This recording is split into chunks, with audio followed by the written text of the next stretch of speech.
into the MSCP program that restores habitat. And the Anacott Preserve at Critt received significant funding under the MSCP program to restore that habitat. You know, the Colorado River Indian tribes, the Tribal Council has been looking for a number of years of doing a similar project on the California side of the reservation. And on the California side of the reservation, they don't have a federal permit for endangered species. They have a California state permit. And the California state permit requires that any land set aside for restored habitat be set aside in perpetuity. So it's very difficult, if impossible, for a tribe to do that. It's very difficult for a political body to say, okay, that 1,500 acres over there we're never going to use for anything else other than cottonwoods and mesquite. And we didn't get beyond or into the depth of legally can a tribe actually do that, dedicate land in perpetuity, and you have to give the state of California an easement for it. So as far as the lower basin of the Colorado River, Arizona has met their target acreage for habitat restoration, and they did a long time ago. Nevada has met their requirements, but California still has not met their requirements because of the state permit requiring habitat to be set aside in perpetuity. So there's this is my last substantive slide here. There is an emerging issue as far as habitat that is market driven. Ag lands all along the river and throughout the state of Arizona have historically been co-use lands.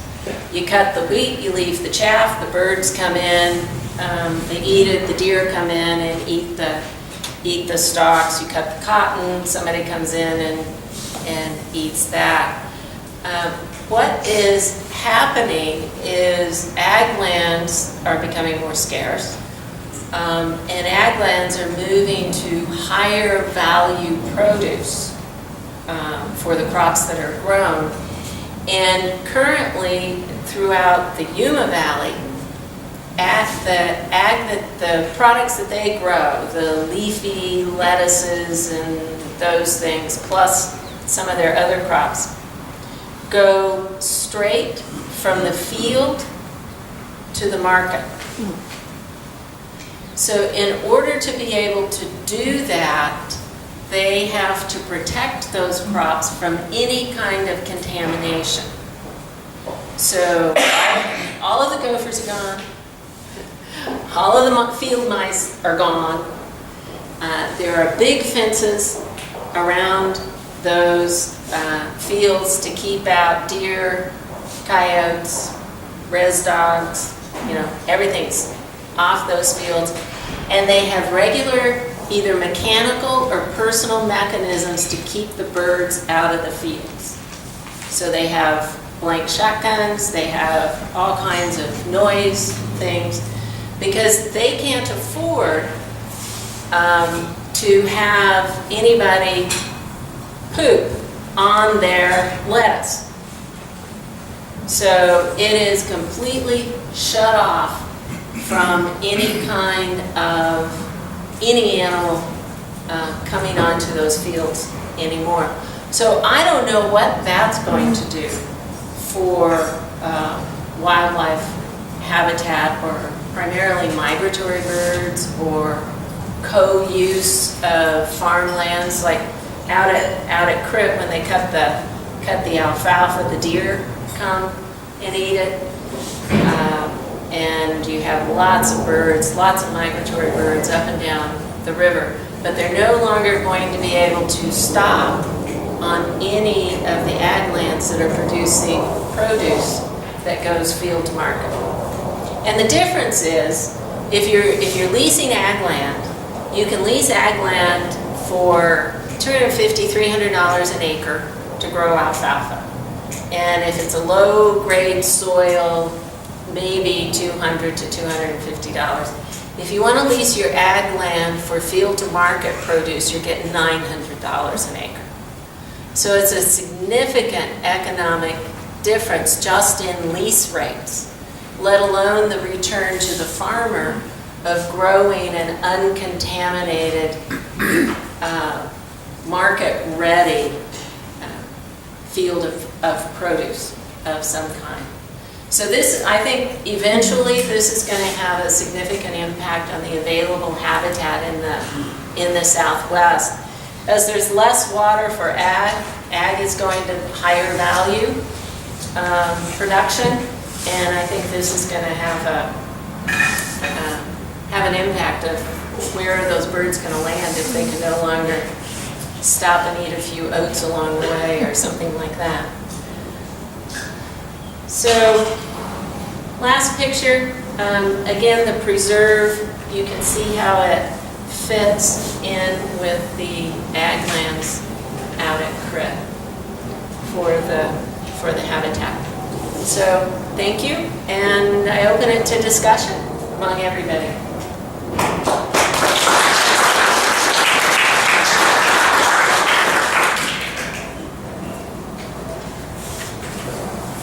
Questions for Margaret? Any topics you would like more information on? Yeah. Are there tools to turn system water into downstream water rights? Like, are there, if conserved water turns into system water, are there good ways for people that want to conserve water to make sure that it actually, turns into surface flow instead of just gets resold to, No. No, I don't know of any. I'm seeing Sue shake her head a little bit. No. Not at this time. And that's, I don't want to get into the weeds of system conservation on the river and drought contingency planning. But in the lower basin, everything's controlled out of Lake Mead. So we have some opportunities to identify a pool of water like Crit does, fallowing, and I measure that consumptive use of water and not divert it and leave it in Lake Mead. We can do that. The accounting system allows for that. Once you get above Glen Canyon Dam in the upper basin states or any place else in the state of Arizona within the Gila River system or the Little Colorado River system, you have a priority system of prior appropriation. So if you're priority number 50 and you conserve water, that water is going to go to priority number 1050 down the chain. And if you hadn't conserved water, they may not have had water to use. But because you did, they now are able to use it. And that's just the way that the priority system works. There's very little incentive to conserve water, and a new term has come up. They call it shepherding. So if you conserve 500 acre feet of water, how do you herd that 500 acre feet down through the system and be able to account for it? And it's really not possible to do right now, especially with all of the rivers in the western U.S. being over-appropriated. More rights than there are water. There is water to fill them. Yeah. Can you speak at all to water transactions? That seems to be very popular right now. And any unintended outcomes of going in that direction with prior appropriation and shepherding water? Well, water transactions are difficult under a prior appropriation system to shepherd the water, to figure out where it's going and who really gets to divert it once. If one entity stops using it in order to transfer it to another entity, how do you know that the water goes to that entity as opposed to a prior someone with a lower priority right, who has the preference there. That's a big issue in New Mexico right now because they started transferring, they opened up a market to transfer water, but they haven't adjudicated the right. So water's just getting delivered all over the place and nobody knows whose it is or whether they have the right to it. Here in Arizona, the primary source of water that is transferred is CAP water. And that's pretty easy to shepherd. So tribes with settlements, I think all of the settlements in Arizona, not Zuni, but maybe Zuni, all of the water rights in Arizona include a component of CAP water to replace that water that is no longer available in the natural system. And as part of those settlements, there's the ability to transfer a portion of that water through leases. But that's water that's not coming out of a natural water course, and it is water that is not subject to the prior appropriation doctrine. It's contract water. So you just change your contracts back and forth. So that is going on. The tribes that are on the river don't have settlements, and there's a very old statute from the 1700s called the Indian Non-Intercourse Act that prohibits the lease, sale, or transfer of tribal assets without an act of Congress. So for Crit or Chemehuevi or any of the other tribes along the river to move water off the river, there has to be a special act of Congress to do so.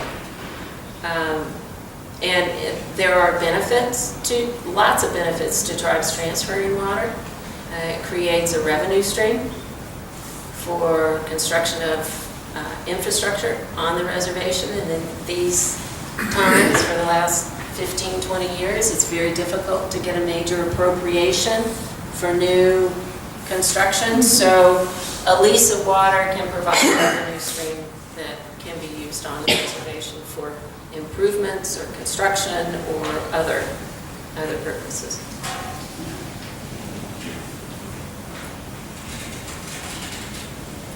Any more questions?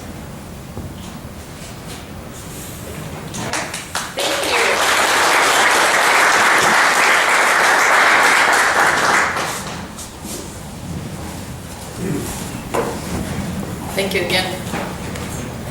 Thank you again, Margaret. And thank you to all of the attendees that are here. Before we go into lunch, we would like to do something that is, and Anne-Marie will recognize this from ITIP events where we go around the room and introduce ourselves. I think that will be very helpful before we do the lunch hour. That way you can interact with some folks that you don't know, and I know a lot of you out there, but there are some new faces that I don't recognize, or I just can't focus on you because I forgot my glasses like I always do. So everybody in the back, you're just like blobs or blurs to me.